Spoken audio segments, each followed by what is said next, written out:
ಸಭಾ ಅಧ್ಯಕ್ಷರೇ, cricket betting ಬಗ್ಗೆ ಮಾನ್ಯ ಗೃಹ ಸಚಿವರನ್ನ ಗಮನ ಸೆಳೆಯ ಬಯಸ್ತೀನಿ. ದಯವಿಟ್ಟು ಯುವಕರು ಕ್ರಿಕೆಟ್ ಬೆಟ್ಟಿಂಗ್ ಹಾಳಾಗ್ತಾ ಇರೋದ್ರಿಂದ ಈ ಸಬ್ಜೆಕ್ಟ್ ನ ಚರ್ಚೆಗೆ ಅವಕಾಶ ಮಾಡ್ಕೊಡ್ಬೇಕು ಅಂತ ವಿನಂತಿಸ್ತಾರೆ. ಅದು ಅವಕಾಶ ಕೊಡಬೇಕು. ದಯಮಾಡಿ ಈ ವಿಷಯ ಬಹಳ ಪ್ರಮುಖವಾದಂತಹ ವಿಷಯ. ದಯಮಾಡಿ ಈ ವಿಷಯ ಎಲ್ಲರಿಗೂ ಒಂದು 5 ನಿಮಿಷ ಚರ್ಚೆಗೆ ಅವಕಾಶ ಕೊಡಿ. ಹೌದು, ಸಾಕಷ್ಟು ಬರ್ನಿಂಗ್ ಇಶ್ಯೂ.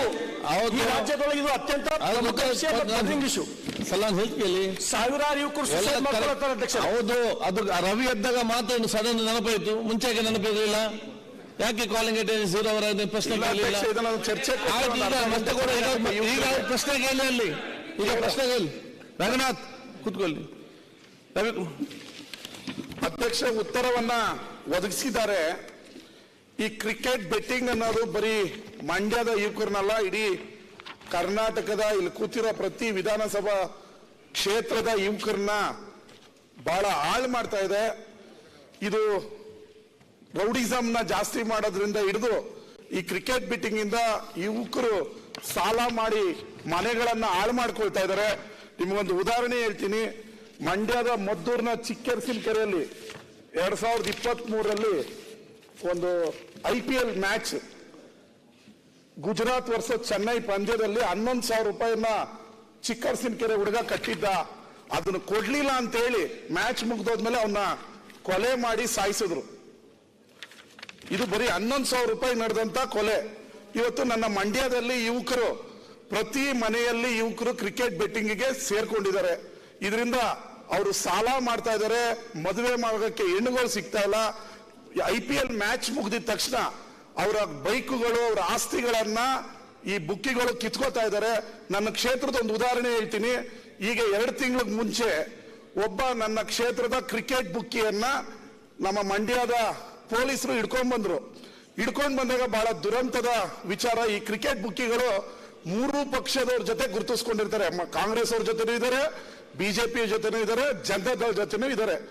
ಅವತ್ತು ಅಲ್ಲಿಗೆ ಮಾಜಿ ಮುಖ್ಯಮಂತ್ರಿ ಬಂದಿದ್ರು.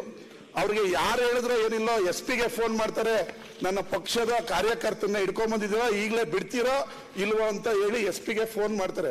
ಆತ ಒಬ್ಬ ಕ್ರಿಕೆಟ್ ಬುಕ್ಕಿ.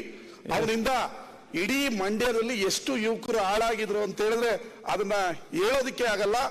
ಇದನ್ನ ಯಾಕೆ ಹೇಳ್ತಾ ಇದ್ದೀನಿ ಅಂತ ಹೇಳಿದ್ರೆ, ನಮ್ಮ ರಾಜಕಾರಣಿಗಳು ಕೂಡ ಈ ಕ್ರಿಕೆಟ್ ಬುಕ್ಕಿಗಳನ್ನ ಪೋಷಿಸೋದನ್ನ ನಿಲ್ಲಿಸಬೇಕು. ಇಲ್ಲ ಅಂತ ಹೇಳಿದ್ರೆ ಇವತ್ತಿನ ಯುವಕರು ಕೊಲೆ ಆಗ್ತಾ ಇದ್ದಾರೆ, ಸಾಲ ಮಾಡ್ತಾ ಇದ್ದಾರೆ, ಅವ್ರ ತಂದೆ ತಾಯಿನ ಕಣ್ಣೀರಲ್ಲಿ ಕೈ ತೊಳಿತಾ ಇದ್ದಾರೆ, ಆಸ್ತಿ ಕಳ್ಕೊಳ್ತಾ ಇದ್ದಾರೆ, ಅವರ ಮನೆ ಮಠ ಹರಾಜ್ ಆಗ್ತಾ ಇದೆ, ಊರ್ ಬಿಡ್ತಾ ಇದ್ದಾರೆ.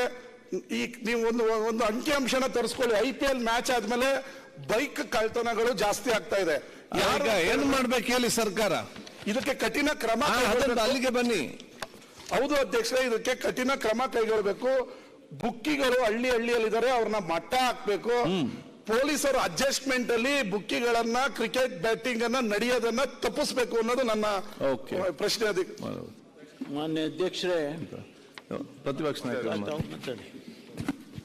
ನಾನು ಅದರಲ್ಲಿ ಅನುಭವ ಇದ್ದೀನಿ. ಅದಕ್ಕೋಸ್ಕರ ಹಿಂದೇನು ಕೂಡ ನಮ್ಮ ರವಿ ಅವರು ಎತ್ತಿರೋ ಪ್ರಶ್ನೆ ಸಾಮಾಜಿಕ ಪಿಡುಗಷ್ಟೇ.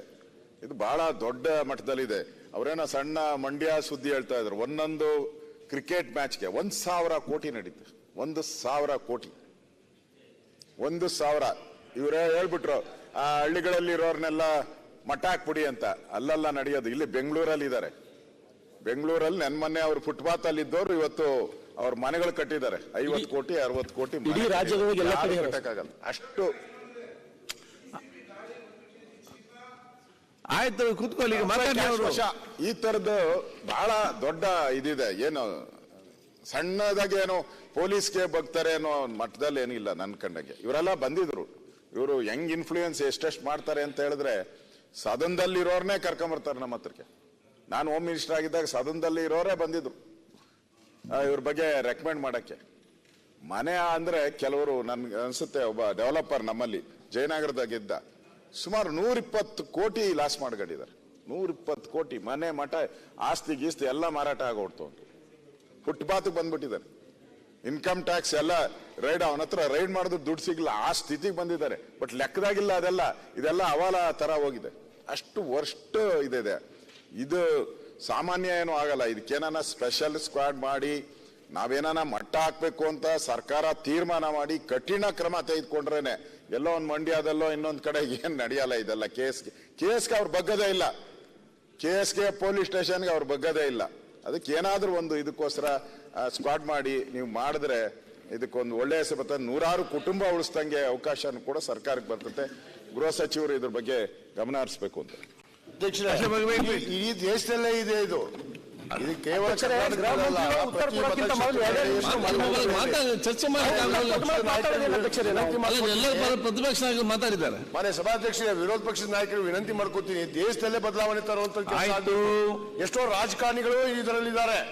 ನಮ್ಮ ರಾಜ್ಯದೊಳಗಡೆ ಅಟ್ಲೀಸ್ಟ್ ಕಡಿವಾಣ ಹಾಕಲಿ ಅಧ್ಯಕ್ಷರೇ. ಕಡಿವಾಣ ನಮ್ಮ ರಾಜ್ಯದೊಳಗಡೆ ಕಡಿವಾಣ ಹಾಕಲಿ, ದೇಶದ ಆಮೇಲೆ ನೋಡೋಣ ನಾವು. ಆಯ್ತು, 2 ನಿಮಿಷ ಅಧ್ಯಕ್ಷರೇ, ಇವತ್ತು ಆತ್ಮೀಯ ಸಹೋದರ ಕಾಂಗ್ರೆಸ್ಸಿನ ಒಬ್ಬ ಸದಸ್ಯರು 2 ನಿಮಿಷ ನಂದಾಗ ತಾವು ಮಾತಾಡುತ್ತಾರೆ. ಕ್ರಿಕೆಟ್ ಬೆಟ್ಟಿಂಗ್ ಬಗ್ಗೆ ಗಮನವನ್ನು ಸೆಳೆದಿದ್ದಾರೆ. ಓಕೆ, ಹೃದಯಪೂರ್ವಕ ಧನ್ಯವಾದಗಳನ್ನು ಅವ್ರಿಗೆ ತಿಳಿಸ್ತೇನೆ ಅಧ್ಯಕ್ಷರೇ. ಇವತ್ತು ಈ ರಾಜ್ಯದಲ್ಲಿ ಅತ್ಯಂತ ಅಪಾಯಕಾರಿ ಯಾವುದರ ಒಂದು ವಿಷಯ ಅದ ಅಂದ್ರೆ ಅದು ಕ್ರಿಕೆಟ್ ಬೆಟ್ಟಿಂಗ್ ಮತ್ತು ಮೊಬೈಲ್ ರಮ್ಮಿ ಅಧ್ಯಕ್ಷರೇ.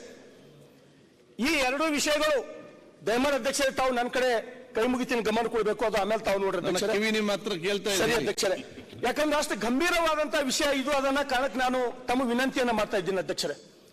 ಅಧ್ಯಕ್ಷರೇ, ಇವತ್ತು ಕ್ರಿಕೆಟ್ ಬೆಟ್ಟಿಂಗ್ ನಡೆಸ್ತಕ್ಕಂಥವ್ರು ಪ್ರತಿಯೊಂದು ತಾಲೂಕಿನಲ್ಲಿ ಕ್ರಿಕೆಟ್ ಬೆಟ್ಟಿಂಗ್ ನಡೆಸ್ತಕ್ಕಂಥವ್ರು ಇದ್ದಾರೆ ಅಧ್ಯಕ್ಷರೇ.